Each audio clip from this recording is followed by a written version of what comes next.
देखो, mathematical expression है जिसमें क्वेश्चन बनेंगे आपके।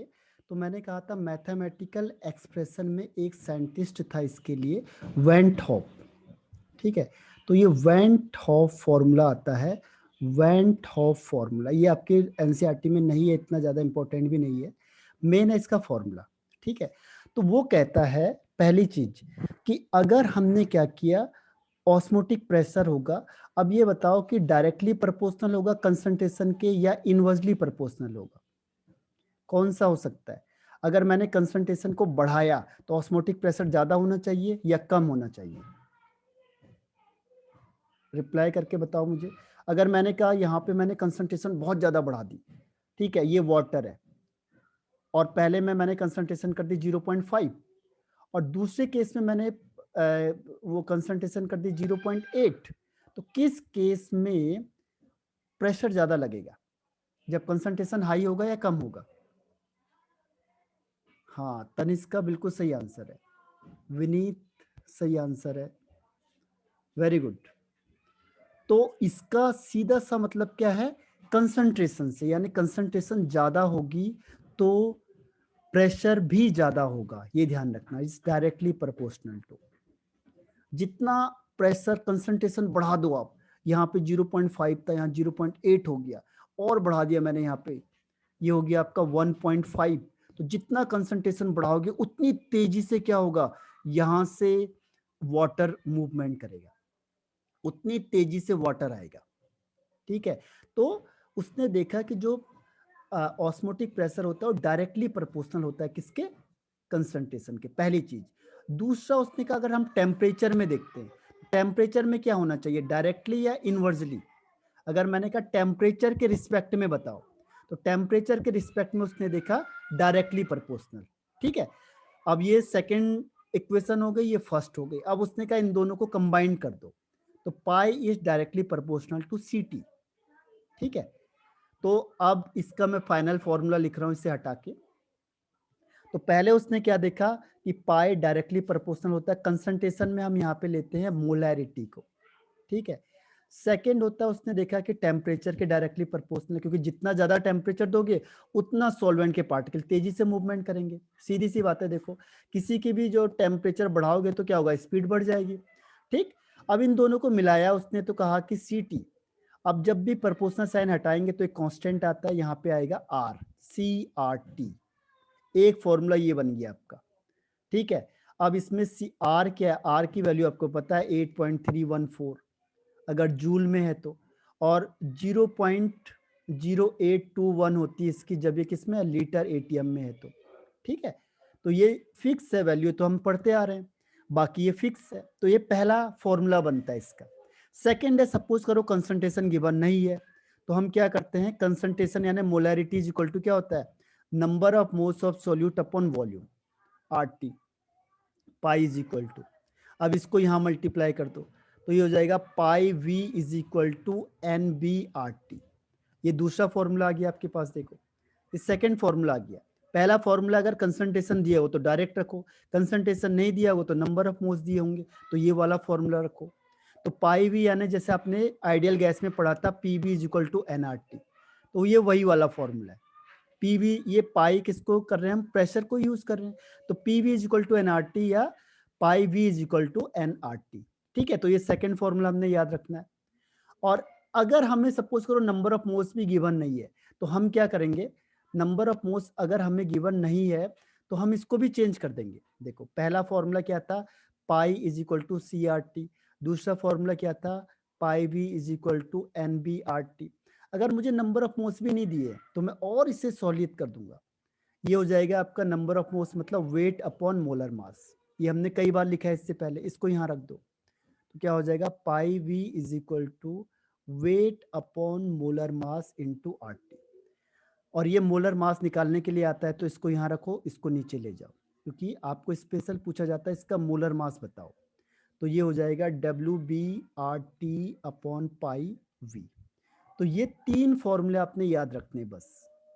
अगर आपके पास ऑस्मोटिक प्रेशर का क्वेश्चन आता है तो पहला क्वेश्चन इससे आ सकता है, सेकंड इससे आ सकता है, और तीसरा इससे आ सकता है। बस there are three formula related to osmotic pressure. ठीक है, सिंपल कुछ नहीं किया मैंने, क्या किया, इसको लिखा, इसको चेंज करता चला गया। कंसंट्रेशन यानी मोलैरिटी पता है मुझे, number of moles upon volume, volume को इधर मल्टीप्लाई कर दिया। ठीक है, तो ये रिप्लाई करके बताओ मुझे आया या नहीं आया।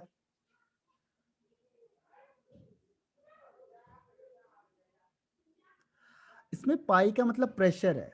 हाँ, पाई मीन्स प्रेशर। हाँ ऋषभ, पाई का मतलब है प्रेशर से। ठीक है, तो पाई कभी भी हम यूज करेंगे तो प्रेशर के लिए। Very good Tanishka, Vineet, Rishabh and Abhishek. तो 3 फॉर्मूले आपको याद रखने। ठीक है, अब देखो, अब आपके पास नेक्स्ट हेडिंग आता है यहाँ पे टाइप ऑफ सॉल्यूशन। अब मैं लॉजिकल क्वेश्चन आपको पूछूंगा आगे। ठीक है, थोड़ा सा मैं 1-2 पॉइंट और बता देता हूँ आपको। टाइप ऑफ सॉल्यूशंस, हमारे पास 3 तरीके के सॉल्यूशंस होते हैं। ये भी आता है आपके पास सॉल्यूशन। ठीक है, टाइप ऑफ सॉल्यूशन, हमारे पास 3 तरीके के सॉल्यूशन होते हैं। पहला होता है आइसोटोनिक, दूसरा होता है हाइपरटोनिक, हाइपरटोनिक, और तीसरा होता है, ये न्यूमेरिकल क्वेश्चन में डाल देता है आपको, एक होता है हमारे पास हाइपोटोनिक। डिफाइन भी आती है लेकिन उससे ज्यादा आता है क्वेश्चन आंसर में। जैसे देखो, आइसो का मतलब हो गया सेम, यानी ऐसे 2 सॉल्यूशन है हमारे पास जिनका जो ऑस्मोटिक प्रेशर होगा वो सेम होगा, तो उसे कहते हैं आइसोटोनिक। जैसे मैंने कहा कि 2 सॉल्यूशन है और वो आइसोटोनिक है। एक सॉल्यूशन है ए और दूसरा सॉल्यूशन है बी, तो आपको समझ जाना है इसका इसका जो ऑस्मोटिक प्रेशर है पाई 1 है और इसका ऑस्मोटिक प्रेशर है पाई 2। तो ध्यान रखना है, जब आइसोटोनिक आएगा कभी भी, तो आप समझ जाओगे कि जो दोनों सॉल्यूशन है इसका प्रेशर आपस में इक्वल होगा। आइसो मतलब आपको पता है, आइसो मतलब होता है सेम, इसीलिए इसका नाम रखा हुआ आइसो। आइसो मतलब सेम, यानी कि जिनका ऑटमोस्फिक प्रेशर, ऑस्मोटिक प्रेशर सेम होता है 2 सॉल्यूशन का, उसे कहते हैं आइसोटोनिक सॉल्यूशन। ठीक है, दोनों का सेम होगा, आइसो मतलब सेम। अब देखो 2 वर्ड आते हैं, हाइपर और हाइपो। हाइपर आप जानते हो, जैसे मैंने कहा हाइपर हो गया बहुत ज्यादा, हाइपर मतलब बहुत ज्यादा, यानी कि जैसे मैंने कहा कि ए की बात बताओ, ए और ये बी है। ठीक है, तो ए है पाई 1 और बी है पाई 2, तो जिसका प्रेशर ज्यादा होगा, जिसका ऑटमोस्फिक प्रेशर ज्यादा होगा दूसरे के कंपैरिजन में, तो इस सॉल्यूशन को हम कहेंगे हाइपरटोनिक। हाइपरटोनिक का मतलब जिसका पार्शियल प्रेशर ज्यादा होता है दूसरे के रिस्पेक्ट में, उसे कहेंगे हाइपरटोनिक। हाइपर मतलब ज्यादा, जैसे हम कहते हैं बहुत ज्यादा हाइपर हो रहा है, और हाइपो ठीक उसका उल्टा, यानी कि ये वाला सॉल्यूशन कौन सा होगा, हाइपोटोनिक। हाइपोटोनिक का मतलब जिसका ऑस्मोटिक प्रेशर कम होता है दूसरे के रिस्पेक्ट में, वो हाइपो है, जिसका ज्यादा होगा वो हाइपर है, और अगर दोनों सेम होंगे तो आइसोटोनिक है। ठीक है, इसमें न्यूमेरिकल क्वेश्चन है आपके पास कि एक सॉल्यूशन है आइसोटोनिक, तो आप समझ जाओगे कि उसका प्रेशर सेम है। ठीक है, तो हाइपर, आइसोटोनिक, हाइपरटोनिक और हाइपोटोनिक समझ में आया? रिप्लाई करके बताना मुझे। Yes sir. ओके, और इसके अलावा वेरी गुड, ये याद रखना क्योंकि अभी न्यूमेरिकल क्वेश्चन आएंगे, उसमें आएगा ये कि एक सॉल्यूशन है हाइपरटोनिक है या ये सॉल्यूशन आइसोटोनिक है, तो जैसे ही आपके मन में आया आइसोटोनिक है, आप समझ जाओ कि दोनों के वेपर प्रेशर सेम है।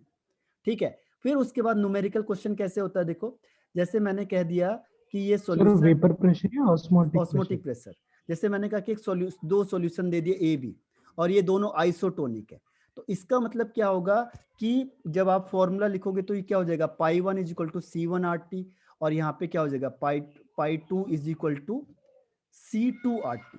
अब टेम्परेचर तो दोनों के लिए सेम होता है, आर भी सेम होता है, यानी कंसंट्रेशन अलग अलग।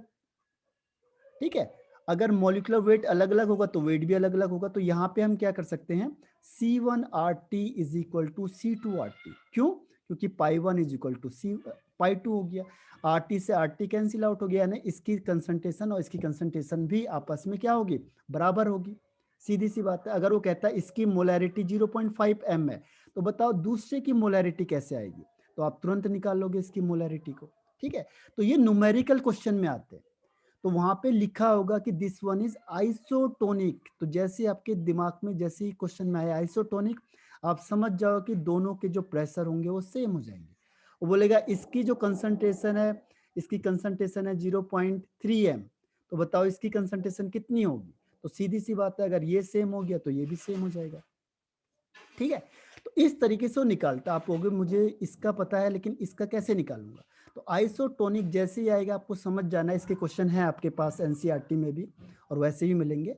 तो आइसोटोनिक मतलब जिन दो सॉल्यूशन के ऑस्मोटिक प्रेशर सेम होंगे उसे कहेंगे ऑस्मोटिक प्रेशर। अगर ये सी नहीं दिया है तो फिर आपको क्या करना पड़ेगा, आगे बढ़ना पड़ेगा। देखो pi 1 is equal to N1R2 upon V, ऐसी पाई 2 इज इक्वल टू क्या हो जाएगा N2RT अपॉन V। अब क्या होगा, ये दोनों तो सेम हो गए, तो R से R कैंसिल आउट हो गया, T से T कैंसिल आउट हो गया। फिर आपको क्या करना पड़ेगा, N1 upon V1 is equal to N2 upon V2। तो देखो आपके लिए यहाँ पे आसान हो गया। अब आपको इनमें से 3 वैल्यू दी होगी, एक पूछा होगा। ठीक है, तो इस तरीके से अगर ये भी नहीं दिया आपको तो नंबर ऑफ मोल्स की जगह पे क्या करोगे आप, फिर इसको चेंज करोगे वेट अपॉन मोलर मास के टर्म्स में, फिर उसको आगे सॉल्व करोगे। तो इस तरीके से इसको क्वेश्चन को देखना है आपने। न्यूमेरिकल में है आपके पास यहाँ पे 2-3 क्वेश्चन है जो आइसोटोनिक के बेस पे। ठीक है, तो आइसोटोनिक भी हमारा खत्म होता है। अब देखो एक लास्ट है, एक दो हेडिंग और बची है। कल हम सारे न्यूमेरिकल क्वेश्चन आंसर करते हैं एनसीईआरटी के पहले। ठीक है, अब आता है इसमें एबनॉर्मल मोलर मास। 2 हेडिंग है, मैं चाहूंगा आज ही खत्म हो जाइए तो हम कल क्वेश्चन आंसर सारे कर सकते हैं। और संडे को आपका टेस्ट होगा, संडे इज फॉर टेस्ट। देखो रीजनिंग मैंने आपको सारे क्वेश्चन बताए हैं, तो रीजनिंग टाइप क्वेश्चन आंसर का मैं ज्यादा टेस्ट लूंगा आपसे। ठीक है, और कुछ एक आध न्यूमेरिकल जो मैं बता दूंगा आपको। तो अब देखो एबनॉर्मल मोलर मास क्या होता है। एबनॉर्मल जैसे आपने किसी पर्सन को देखा, और जब पर्सन को आप देखते हो, ठीक है, तो आप उसको आप क्या करने लग गए, हंसने लग गए उसे देख के। ठीक है, तो ये पर्सन सोचता है कि आपकी लाफिंग के 2 तरीके, एक आप उसे देखकर हंस रहे हो, ठीक है, सॉरी, या फिर आप 2 तरीके से हंस सकते हो उस पर। ठीक है, या तो आपने उसे देखा और तब हंस रहे हो, या उसके एक्टिविटी को देखने के बाद हंस रहे हो। ठीक है, तो अगर वो एबनॉर्मल एक्टिविटी यानी कुछ अलग हरकतें कर रहा है नॉर्मल पर्सन से, तो आप कहते हो ये पर्सन कैसा है, एबनॉर्मल है। ठीक है, एबनॉर्मल है। उसे भी समझ में नहीं आता कि आप हंस के देख रहे हो या देख के हंस रहे हो। ठीक, तो ये जो एक्टिविटी वो करता है वो क्या होती है, एबनॉर्मल हो जाती है। तो एबनॉर्मल का मतलब क्या हो, डिफरेंट हो गया।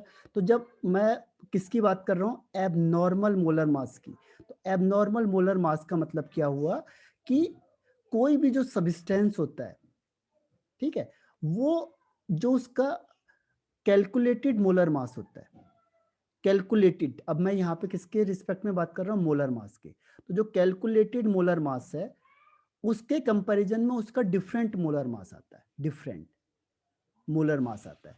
जैसे आप लोग क्या करते हो, जब आप उस लैब में जाते हो और मैडम या टीचर कहते हैं आपसे कि इसका जो टाइट्रेशन करो और आंसर आना चाहिए 5, लेकिन जब आपने टाइट्रेशन किया और आपने देखा अरे इसका तो आंसर 2 आ रहा है, कोई दूसरा निकाल लो कह रहा है 3 आ रहा है, कोई दूसरा निकाल लो वो कह रहा है 9 आ रहा है।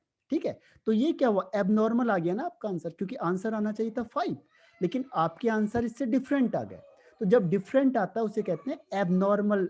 एबनॉर्मल मतलब डिफरेंट होना, यानी कि जिस सब्सटेंस का जो मोलर मास होता है, कैलकुलेटेड मोलर मास होता है, वो डिफरेंट होता है किससे, जो उसका थ्योरेटिकल या ऑब्जर्व मोलर मास है। जो ऑब्जर्व करके आ रहा है वो मोलर मास अलग है, और जो कैलकुलेट करके आना चाहिए वो अलग है। तो उस मोलर मास को हम कहते हैं एबनॉर्मल मोलर मास। ठीक है, यानी कि the molar mass, the calculated molar mass which is different from the observe molar mass. Observe करके कुछ और आंसर आ रहा है, जैसे आपने ऑब्जर्वेशन किया कुछ और आंसर है, और टीचर कह रहा है कुछ और आंसर है। तो टीचर ने किस बेस पे कहा, कैलकुलेटेड बेस पे, क्योंकि उसने कैलकुलेशन करके निकाला उसे। और आपने कैसे किया उसे, एक्सपेरिमेंटल बेस पे, ऑब्जर्वेशन के बेस पे। आपने जब लैब में ऑब्जर्वेशन किया तो कुछ और ही आंसर आ रहा था, और हर एक का अलग अलग आंसर आ रहा है। तो ऑब्जर्वेशन डिफरेंट हो सकता है किससे, कैलकुलेटेड से। तो इस मोलर मास को हम कहेंगे एबनॉर्मल मोलर मास। अब बोलोगे आप कैसे, मैं आपको एग्जांपल देके बताता हूँ। देखो जैसे सपोज करो, ये किसके लिए एप्लीकेबल होता है, ये होता है आयनिक कंपाउंड के लिए। जब मैंने कहा था कोलिगेटिव प्रॉपर्टी के लिए आयनिक नहीं होना चाहिए, हाँ ठीक है आंसर, वेरी गुड। तो आयनिक कंपाउंड के लिए, जैसे मैंने कहा NaCl। अब NaCl क्या है आपके पास, 1 मोल NaCl लिया मैंने, लेकिन जैसे इसे पानी में डाला तो क्या मिल गया आपके पास Na प्लस और Cl माइनस, यानी 1 मोल प्लस 1 मोल। तो आपने इसको वाटर में डालते ही आपको कितना मिल गया, ये 2 मोल, और आपने कितना यूज किया था इसे 1 मोल। ठीक है, तो इसीलिए मैंने कहा था कि जो कोलगेटिव प्रॉपर्टी होती है वो आयनिक कंपाउंड के लिए एप्लीकेबल नहीं होती है। क्यों? क्योंकि आपका आंसर आपने तो 1 के बेस पे कैलकुलेशन किया, और आंसर किसके बेस पे आएगा, यहाँ पे 2 के बेस पे आ गया। तो यहाँ पे क्या हुआ, डिसोसिएशन। तो कभी भी जब डिसोसिएशन होता है या एसोसिएशन होता है, तो जब डिसोसिएशन या एसोसिएशन होगा किसी भी कंपाउंड में, तो वो क्या करेगा, एबनॉर्मल मोलर मास शो करता है। आंसर इसका आना चाहिए था 1 मोल और आंसर आ गया 2 मोल। अब एसोसिएशन का भी एक एग्जांपल बता देता हूं आपको। ये आपका एसिटिक एसिड, ठीक है, एसिडिक एसिड के 2 मोल लेते हो तो ये बन जाता है आपके पास CH3 C double bond OOH, ठीक है, और यहाँ पे HO, यहाँ C, ये डबल बॉन्ड O, यानी कि ये 2 मॉलिक्यूल आपस में कंबाइंड हो जाते हैं। देखो हाइड्रोजन बॉन्डिंग के थ्रू, अगर आपने पढ़ा होगा तो यहाँ पे आपने 2 मॉलिक्यूल लिया और ये एक ही बन गया। यहाँ पे देखो डाइमर कहते हैं इसे, डाइमर मैंने पहले ही पढ़ा था आपको। डाई मतलब 2, मर मीन्स पार्ट, इसके दो पार्ट आपस में कंबाइंड हो गए। ठीक है, तो आपने 2 मोल डाले लेकिन यहाँ पे आपको आंसर में 1 ही मोल मिल रहा है, तो क्या हुआ, ठीक है, तो इसका मतलब इसके जो पार्टिकल यूज हुए हाफ हो रहे हैं, वो 1 के लिए ये हाफ हो जाएगा। ठीक है, तो 1 आपने डाला लेकिन आपको आधा ही मिल रहा है। तो एसोसिएशन या डिसोसिएशन की वजह से किसमें, आयनिक कंपाउंड में, जो कोई भी कंपाउंड होता है वो एबनॉर्मल मोलर मास शो करता है। एक्चुअल में जो आंसर आना चाहिए था वो आंसर आएगा ही नहीं, इसीलिए ये आपके आंसर को क्या करेगा, चेंज कर देता है। तो एबनॉर्मल मोलर मास के लिए क्या कंडीशन होनी चाहिए, एबनॉर्मल मोलर मास के लिए क्या कंडीशन होनी चाहिए, पहला वो आयनिक कंपाउंड होना चाहिए, आयनिक या इलेक्ट्रोलाइटिक कंपाउंड होना चाहिए, इलेक्ट्रोलाइटिक। दूसरा, उसमें एसोसिएशन या डिसोसिएशन होना चाहिए। एसोसिएशन या डिसोसिएशन होगा या तो जुड़ जाएगा या तो वो टूट जाएगा। और अगर ये कंडीशन होती है, मेन ये है देखो, एसोसिएशन और डिसोसिएशन अगर ऐसा होता है तो वो कंपाउंड है जो, वो कंपाउंड एबनॉर्मल मोलर मास शो करेगा। एबनॉर्मल का मतलब डिफरेंट। आंसर आना चाहिए था 1, आपने तो 1 के बेस पे आंसर निकाला, जैसे मैंने कहा Na2CO3, तो यहाँ पे Na के 2 बन जाएंगे आयंस में और CO3 का 1 बन जाएगा। तो आपने तो 1 मोल डाला लेकिन आपका आंसर कितना आ गया, यहाँ पे 3 मोल आ गया। तो क्या हुआ, डिफरेंट हो गया, जो आपका आंसर आएगा वो भी अफेक्ट हो जाएगा पहले से। तो इसीलिए हम इसे यहाँ पे कहते हैं एबनॉर्मल, यानी कि एक्चुअल से डिफरेंट। एक्चुअल में कुछ और आना चाहिए था और आ कुछ और रहा है। कैसे आ रहा है, ऑब्जर्वेशन या एक्सपेरिमेंटल के थ्रू कुछ और आंसर आ रहा है और आना कुछ और चाहिए था। तो इस तरीके के मोलर मास को हम कहते हैं एबनॉर्मल मोलर मास। तो there are 2 condition to occur abnormal molar mass, ठीक है। और वो कौन कौन सी कंडीशन होंगी, पहला वो आयनिक कंपाउंड होना चाहिए, तभी मैंने कहा था आपको कि कोलगेटिव प्रॉपर्टीज के लिए आयनिक कंपाउंड नहीं होना चाहिए, ठीक है। और दूसरा, या तो उसमें एसोसिएशन होना चाहिए, डिसोसिएशन होना चाहिए। जैसे कोई भी आयनिक कंपाउंड होगा तो ये क्या करेगा। अब एक आध क्वेश्चन मैं पूछता हूं आपसे, ठीक है, 1 सेकेंड आपको पूछ लेता हूं। हाँ ऋषभ, अब मैं आपसे पूछ लेता हूं, देखो एबनॉर्मल आपको समझ में आ गया होगा होपफुली। अगर मैंने आपको बोला ये कंपाउंड ले लिया मैंने Al2SO4 का होल थ्राइस, अब बताओ अगर मैंने इसको 1 मोल लिए तो यहां मुझे कितने मोल मिलेंगे, how many moles we get Al2SO4 के होल थ्राइस में। अगर मैंने बोला यहां मैंने 1 मोल यूज किया है तो मुझे ये तो था आपके पास कैलकुलेटेड, लेकिन जब आपने एक्सपेरिमेंट करके देखा या ऑब्जर्वेशन करके देखा तो आंसर कुछ और आ रहा था। ये किस मोल, कितने मोल के बेस पे आंसर निकालेगा, बताओ मुझे रिप्लाई करके। Al2SO4 का, हाँ ऋषभ सही आंसर है, अंबिका तनिष्का, वेरी गुड, ठीक है, वेरी गुड, बहुत बढ़िया। तो ये आपने तुरंत समझ जाना है। देखो तो आपने क्या किया कि हमने 1 मोल डाला इसके, लेकिन जब हमने आंसर देखा तो इसका 5 टाइम्स आंसर आ रहा है, क्यों, क्योंकि तो 5 मोल बन गया, ठीक है। इसीलिए हमारे आंसर क्या होते हैं, अलग अलग आ जाते हैं। तो ये एबनॉर्मल मोलर मास समझ में आया आपको। एबनॉर्मल का मतलब जो मोलर मास क्या होगा, किससे अलग हो जाएगा, जो कैलकुलेटेड मोलर मास अलग होगा और ऑब्जर्व या थ्योरेटिकल मोलर मास क्या होगा, अलग आएगा। तो दोनों अलग अलग आएंगे, तो उस मोलर मास को हम कहते हैं एबनॉर्मल मोलर मास। ठीक है, तो ये समझ में आया आपको? यहाँ तक रिप्लाई करना मुझे, यहाँ तक का जितना पढ़ाया। अगर कोई डाउट है तो you can ask me. Any doubt? No, very good, बहुत अच्छा है। और इसको अच्छी तरह से पढ़ो आप लोग। कल एक टॉपिक बचा है हमारे पास, और कल हम न्यूमेरिकल क्वेश्चन करेंगे एनसीईआरटी के पहले। एनसीईआरटी बुक और चीजें आपके पास होनी चाहिए, तो कल हम खत्म करेंगे। और परसों मैं आपका टेस्ट लूंगा, कॉन्सेप्चुअल क्वेश्चंस प्लस कुछ न्यूमेरिकल क्वेश्चन। ठीक है, तो मैं यहीं पे अब ऑफ करने जा रहा हूँ। ठीक है, कोई भी अगर डाउट हो तो आप मुझे पर्सनली भी पूछ सकते हो। नहीं, आप मंडे को दे देना, क्योंकि संडे इनफ टाइम होता है, उसे यूटिलाइज करो। अभी आप टाइम यूज करोगे तो आगे आपके काम आएगा। ठीक है, अभी जितना आप टाइम यूज कर सकते हो, क्योंकि ये 12th बोर्ड है आपका, तो जितना आप टाइम यूटिलाइज करोगे it is beneficial for you. Okay, bye bye and have a nice day.